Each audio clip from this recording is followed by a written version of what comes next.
Listen, this was a great week for the United States. You know, as a member of the Intelligence Committee, I was kind of kept in the loop of what was going on. And it was a great win, a great victory for the U.S. that we took out Osama bin Laden.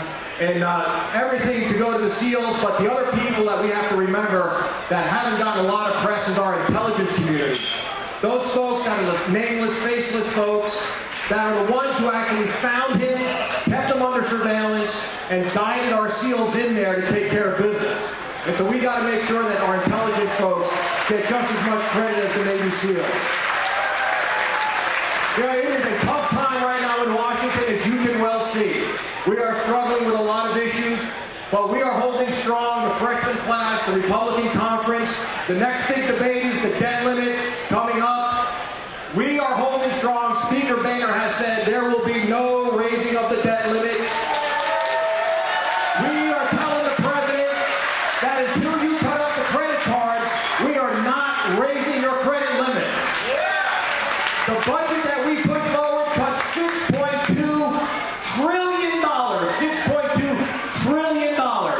And we have to make sure that we get every one of those dollars cut. Because we are just on a path of unsustainable spending that's going to saddle our children and grandchildren and define this nation by debt, not by greatness. The Republicans in the House are united to make sure that we return our nation to prosperity. We will not raise the debt limit unless there are significant budget cuts.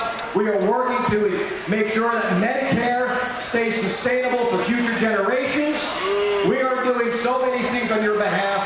Please, if you want to get in touch with me, check out our official website, heck.house.gov. You can email me through that. God bless you all for being here. Please keep coming to First Friday. We've got to keep the momentum moving. Ladies and gentlemen, Dr. Joe Heck. Yesterday, a vote was taken in Congress. Listen to this. This is the last vote that Congressman Dean Heller actually voted for, that Joe Heck also voted for as well. It was to open up offshore drilling. So we can become energy independent. Now, Congressman Joe Heck, you voted like Dean Heller? I love Dean Heller. I always try to vote like Dean Heller. All right. And they both voted to open it up. On the other hand, Shelley voted against it. Shelley Burton voted against. She said the government should spend money on solar and wind, not concentrate on opening up drilling in this country. We've got 2 more bills coming through next week to increase domestic energy production through oil drilling and natural gas tapping. We need for you to call Shelley. We need for you to call Harry and make sure those bills get a vote in the Senate. Okay, but we are intent on opening up every possible resource in the United States to decrease our dependency on foreign oil. Ladies and gentlemen, Dr. Joe Heck, my congressman. Good to have you here. All right, let's move right along. We've got a lot going on. Right now, I'd like to introduce to you the president of Americans for Tax Reform. By the way, he's giving out copies of his book, Leave Us Alone. He doesn't want to be taxed anymore. Can you relate to that? Ladies and gentlemen, our very, very good friend, Grover Norquist. Thank you. I am delighted to be here. The First Friday meeting is a huge success. Chuck Muth, thank you for your leadership. If you have friends, relatives across the country, let me urge you to suggest to them that as powerful and as useful and as important as this event is once a month, we need this in all 50 states, and it does not yet exist. So let's take the success here and bring it to other states. Americans for Tax Reform is going to be working on that. I want to do 2 things. Remind you, all the candidates you vote for, like Congressman Heck, please only vote for candidates who sign the pledge never to raise taxes, whether it's state legislators, congressmen, senators, presidents. Let's get that commitment in writing, never to raise taxes. Now, July 10th, here, Vegas, July 10th, we're inviting all of the Republican candidates for president to do an event at the Conservative Leadership Conference. This has been handed out to everybody here. Want to make sure, one, that you're registered for the Conservative Leadership Conference, and two, that you're looking forward to the Republican presidential debate. This is going to be the first real debate with all the good candidates. It's going to be here in Nevada. Look forward to working with you on this.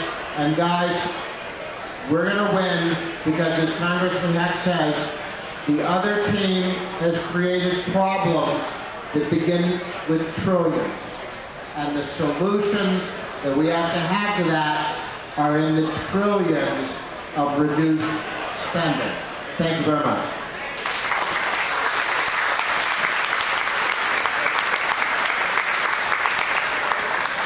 Okay, we have another special guest here. By way of an introduction, Senator Greg Brower at one time was Assemblyman Greg Brower from Reno. When Senator Bill Raggio retired, Senator Brower was appointed to replace him. And a lot of people had a lot of fear about that if Senator Raggio was supporting him, that he might come in and support raising taxes. Well, Senator Brower wasn't afraid to go to the Washoe County Commission and say, if you appoint me, I'm going to back up Governor Brian Sandoval, and I will not vote to raise taxes.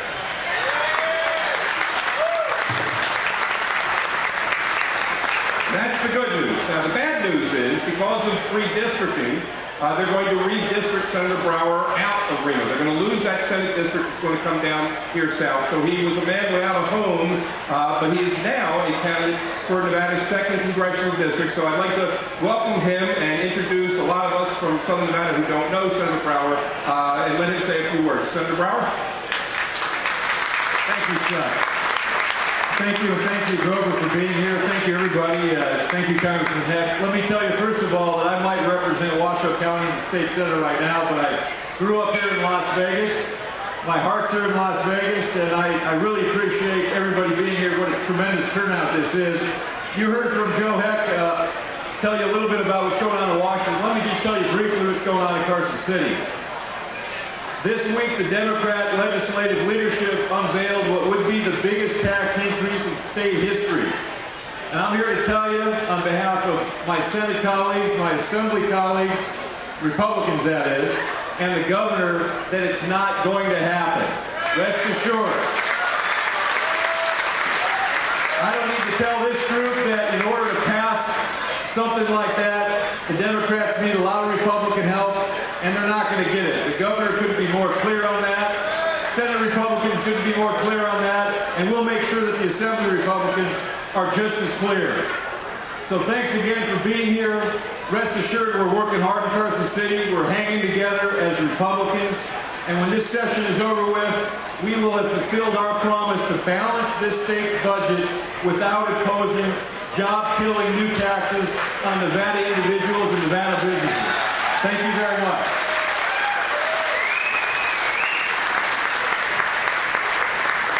Because First Friday is full of First Friday fun stuff, Senator Brower actually flew down here tonight when he heard that Grover Norquist was going to be here to be with us because he wants you all to witness him signing the Taxpayer Protection Pledge for his race for Congress. So, Senator Brower, if you're welcome.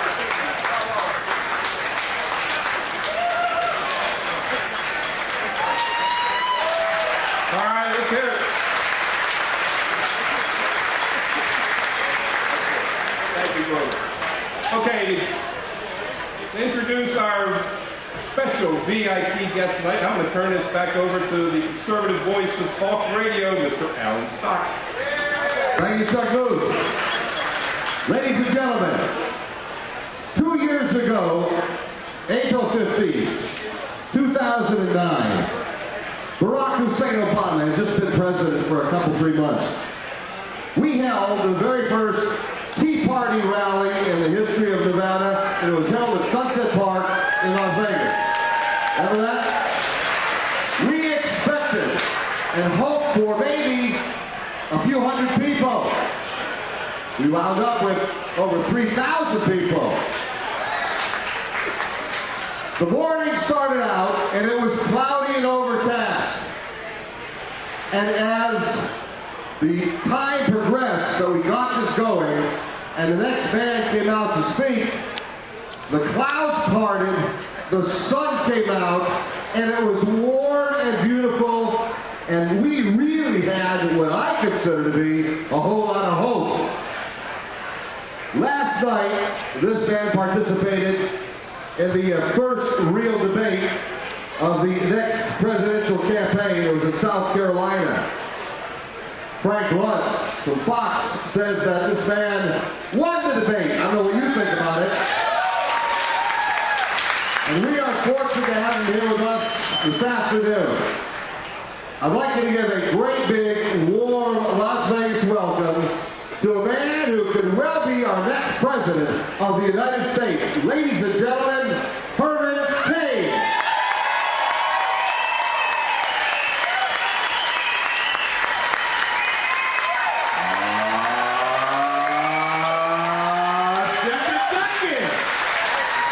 How y'all doing? I am thrilled to be here. Thank you, thank you, thank you, thank you.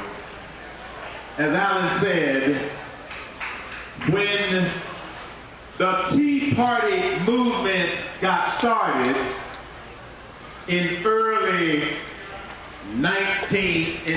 2009, I just happened to be in one of the greatest cities in the world, and they invited moi to speak at that Tea Party rally, April 15, 2009. And I want to thank you all for being here at this event. Thank you so much.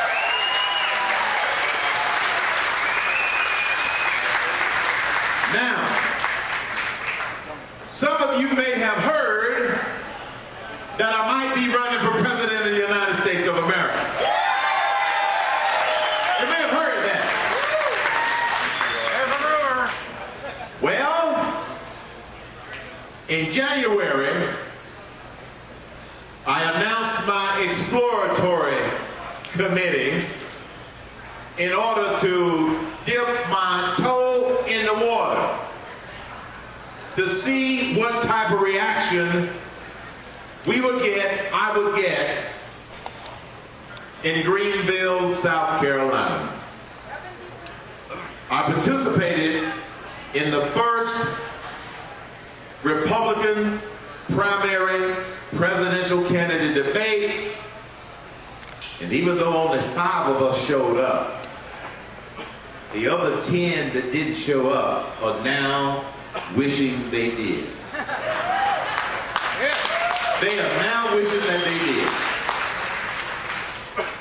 And I'm just going to report to you the results. I'm not bragging about anything, but I'm going to report to you the results of a recently released Fox News Channel poll that just came out today, where they surveyed viewers of that debate to determine who won, who came in second, who came in third, fourth, and fifth.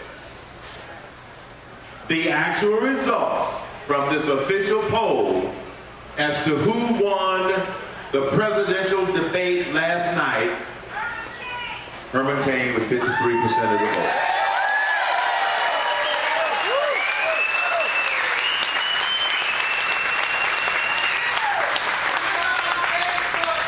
Now, I don't tell you that to try to brag or impress you. Here's why I tell you that.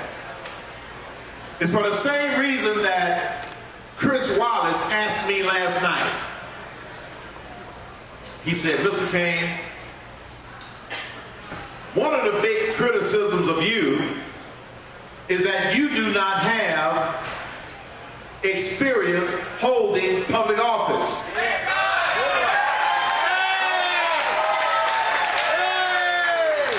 And then he said, what do you have to say about that? What do you say to the people who criticize you because you've never held public office?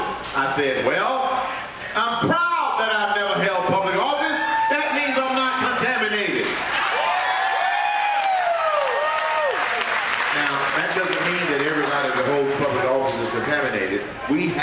good folk in public office. Don't misunderstand me. We just don't have enough of them.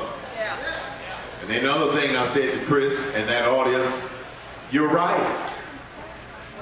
Most of the people in Washington, D.C., they have held public office before. How's that working out for you? Yeah! Do you like the results you're getting? I don't think so. And so what I told Chris Wallace was, based upon my experience, based upon the time that I have spent in states around this country, including when I was here in Nevada for the Lincoln Day dinner, I have come to the conclusion that America is ready for a problem solver and not just another politician.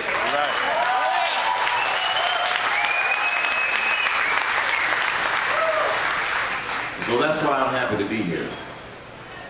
Because you represent what I call the real folk that are going to turn this country around. We are definitely on the wrong track. We got to get back on the right track. And those of you that know me, those of you who have heard me, you know my message is real simple. Common sense solutions for America. That's all we have to do. We can create real economic growth, but we've got to have the right leadership in Washington, D.C. We can develop our own energy independence strategy and plan, but we've got to have the right leadership in Washington, D.C. We can address the problems of immigration with the right leadership in Washington, D.C. And we can address the entitlement spending issue that we have with the right leadership in Washington, D.C. And folks, that's one of the reasons that I not only have put my toe in the water is now up to my chinny chin chin, if you know what I mean.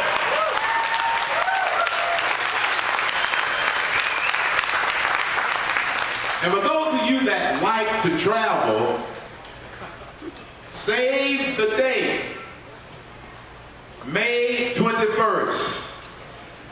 Write it down, Chuck. May 21st at high noon in Olympic Centennial Park in Atlanta, Georgia. There will be a major announcement, and I'll be there, if you know what I mean.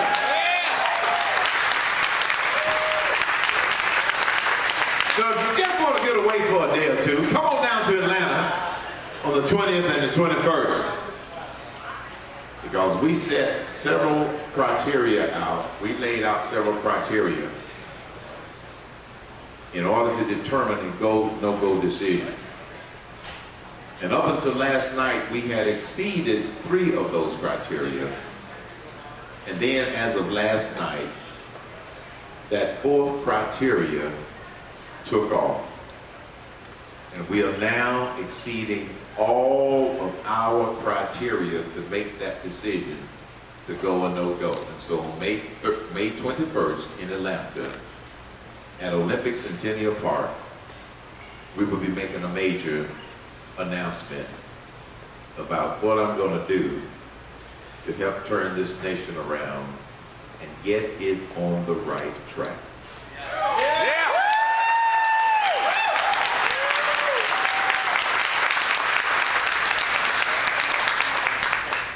And allow me to leave you with these words.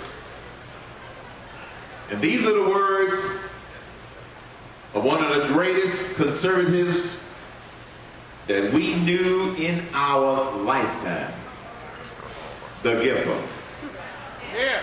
Because you see, this fight isn't about us. We're going to be okay. This fight is about our grandchildren. It is a fight for our freedoms. It is a fight for our liberties. And it is a fight to take back our nation. That's what this fight is about.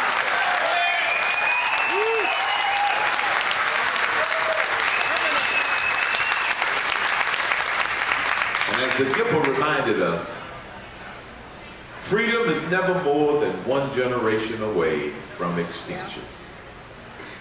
We can't pass it on in the bloodstream. It must be fought for and protected. Or one day we will spend our sunset years telling our children and our grandchildren what America used to be like when men were free. I don't know about you. I don't plan to have that conversation with my grandkids. And I don't think you want to have that conversation with your grandkids. So once again, I want to thank Chuck, Alan, and all of you for having me here today. And remember, God is blessing America because we are an exceptional nation.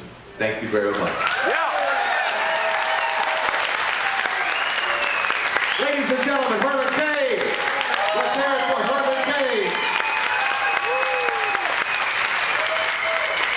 I want to remind you also that 2 years ago, when Barack Hussein Obama became president, he said to people, maybe you shouldn't go to Las Vegas. This man, April 15, 2009, came to Las Vegas. And he's here tonight saying people should be coming to Las Vegas. Ladies and gentlemen, Herman Cain.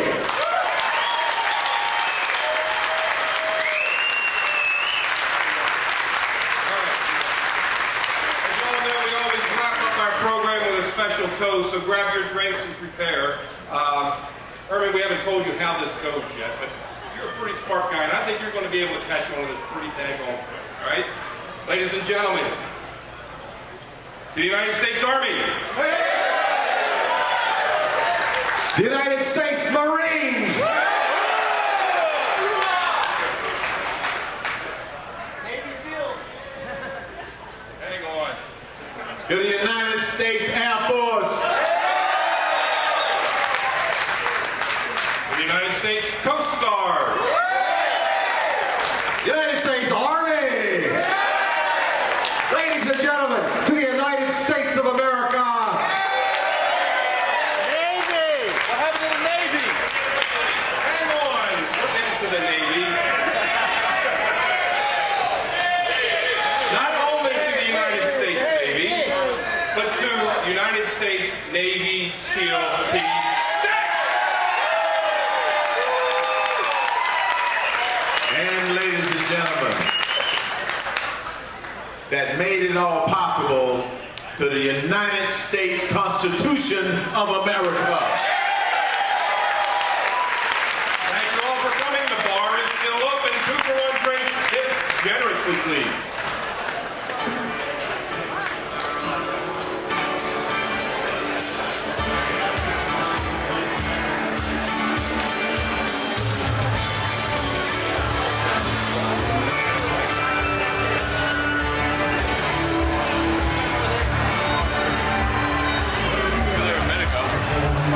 I got that shirt on my Facebook.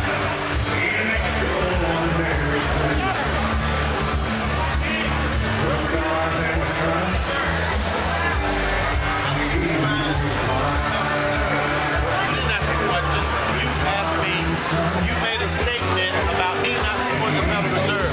Now, since you brought it up, let me give you a little bit of history. When I served on the board of the Federal Reserve Bank of Kansas City, it was in the 1990s. They had totally different policies than they have today. My question to you is, if you eliminate the Federal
The Fed is already in charge of our money. If you're going to go next to So to say that I want the Fed to be in charge of it doesn't make any sense. They're already in charge. Now, I believe that we need to fix the Fed, not eliminate the Fed. The people who want to eliminate the Fed, ask them what are they going to replace it with. And if they say, Congress, look how bad they messed up everything else. When I was on the Fed, I'm not mad at you, I'm mad at the person who asked me about this earlier, okay? Okay? Because people are spreading lies about the whole Fed issue that simply are not true. I was on the Fed in the 90s. We didn't have a problem. We didn't fix the Fed. Congress had the authority to fix the Fed. The people who want to end the Fed, ask them, what are you going to replace it with? That's why eliminate all of the outside control. Congress has the authority to help fix Fed policy. And so I don't agree with eliminating the Fed. If I'm president, they're not going to do it unless I'm president. Then you got to do your part first and vote for him as a prime minister. If I'm president, then fix it. I hear you. Right. So I'll fix the Fed, okay? And so just keep that in mind. And the other thing is, people who are singularly focused on the Fed, that's not our problem.